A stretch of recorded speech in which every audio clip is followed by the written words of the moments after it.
Hello students, class 11th A and B and ये video class 12th में भी काम आएगी। क्लास 12th के लिए भी ये वीडियो चल सकती है, बट अभी ये क्लास 11th के लिए है। तो क्लास 11th और चलो क्लास 12th, क्योंकि टॉपिक इज कॉमन। हम पढ़ रहे थे, हमने कल क्या पढ़ा था बेटा? विलयन क्या होता है? दो या दो से अधिक पदार्थों का समांगी मिश्रण। The homogeneous mixture of two or more substances is called solution. तो मैंने कल आपको बताया था सॉल्यूशन दो चीज़ों से मिलकर बना होता है, सॉल्यूट एंड सॉल्वेंट। किन दो चीज़ों से मिलकर बना होता है? विलयन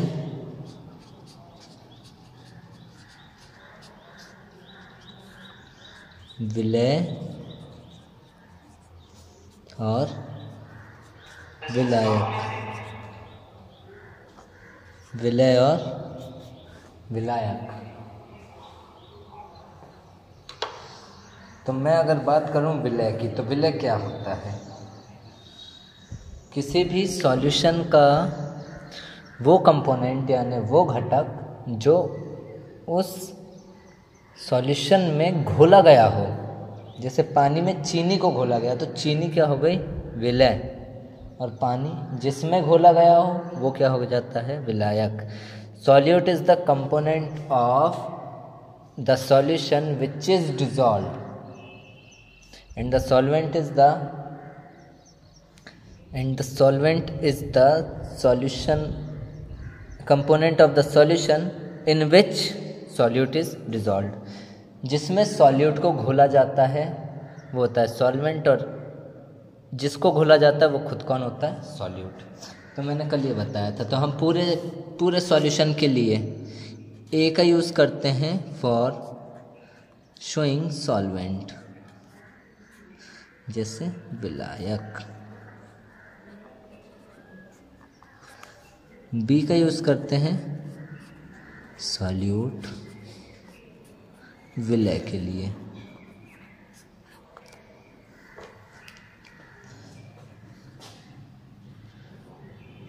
डब्ल्यू का यूज़ करते हैं वेट ऑफ सॉल्यूशन को शो करने के लिए।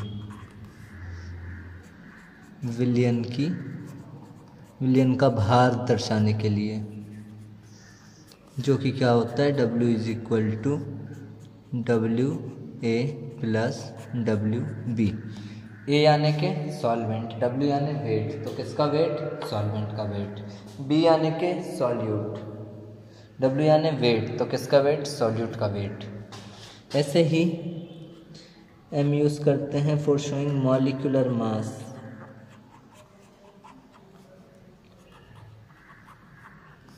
अणु भार दर्शाने के लिए। क्या दर्शाने के लिए? अणुभार। अणुभार दर्शाने के लिए इसका यूज़ करते हैं M का। छोटी n, it is used to show number of moles of substance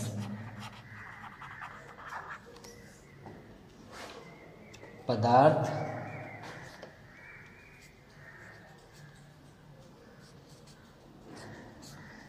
के मोलों की संख्या को प्रदर्शित करने के लिए छोटी n यूज़ की जाती है। तो छोटी n से दर्शाया जाता है पदार्थ के मोलों की संख्या, जिससे इसका फॉर्मूला होता है भार बटे अणुभार, वेट अपॉन मॉलिक्यूलर मास। जैसे मैं बोलूँ Na, Na यानी number of moles of solvent, and Nb number of moles of solute विलायक के मोलों की संख्या, विलय के मोलों की संख्या।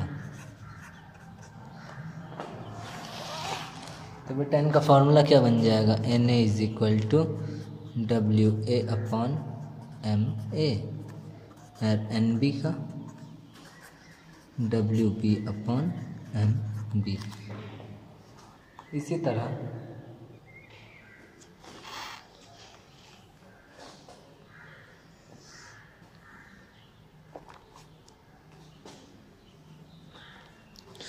अगर बात की जाए डेंसिटी की, तो D से दर्शाते हैं हम डेंसिटी को, घनत्व को, जिसका फॉर्मूला होता है वेट अपॉन वॉल्यूम। तो V से क्या शो करोगे आप? वॉल्यूम शो करोगे, आयतन। तो ये कुछ टर्म्स हैं जो आपको पता होने चाहिए सॉल्यूशन पढ़ने से पहले, जो कि बहुत ही ज़रूरी होते हैं। तो इनमें अब विलय की मात्रा, विलय के मोलों की संख्या, विलय के ग्राम तुल्यांकों की संख्या, इन सब के आधार पर क्या होता है? साधारण पद होते हैं, जिसमें सबसे पहला होता है वेट परसेंटेज। वेट परसेंटेज जिसको हम बोलते हैं भार प्रतिशत। तो बेटा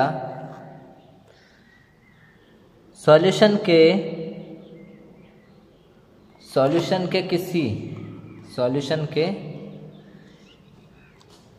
किसी वेट में प्रेजेंट सॉल्यूट का वेट क्या होता है? Wait percentage of solute. यानी कि मान लो 1 किलोग्राम पानी में 5 ग्राम NaOH डाला, तो 1 किलोग्राम होता है 1000 ग्राम, और 5 ग्राम तो 5/1000 इंटू 100, 0.5% क्या डाला गया है उसमें? NaOH। वेट परसेंटेज ये होता है। तो वेट परसेंटेज क्या होगा? वेट ऑफ, जिसका भी वेट परसेंटेज निकाल रहे हो, weight of substance upon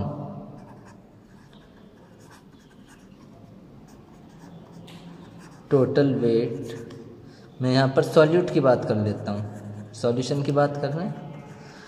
total weight of solution into percentage के लिए 100 का इनटू करते हैं। तो हिंदी में कैसे लिखेंगे? विलय का भार बट्टे विलयन का अणुभार ना कुल भार इंटू 100। ये होता है वेट परसेंटेज। क्या होता है? Wait percentage. ऐसे ही एक और टॉपिक होता है वॉल्यूम परसेंटेज, आयतन प्रतिशत। तो बेटा जिस तरह वेट परसेंटेज होता है, वहाँ पे वेट होता है, यहाँ पर वॉल्यूम होता है। जस्ट इतना से ही फ़र्क होता है। यानी सॉल्यूशन के किसी वॉल्यूम में सॉल्यूट का volume, volume of solute upon volume of solution into 100। V% is equal to विलय का आयतन बटे विलयन का आयतन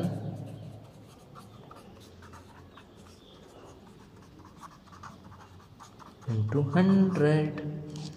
ये क्या हो गया? Volume percentage. तो बेटा आज के लिए आपका इतना ही काफ़ी है वीडियो में। मिलते हैं कल नई वीडियो के साथ। तो ध्यान से लिखिए और पढ़िए।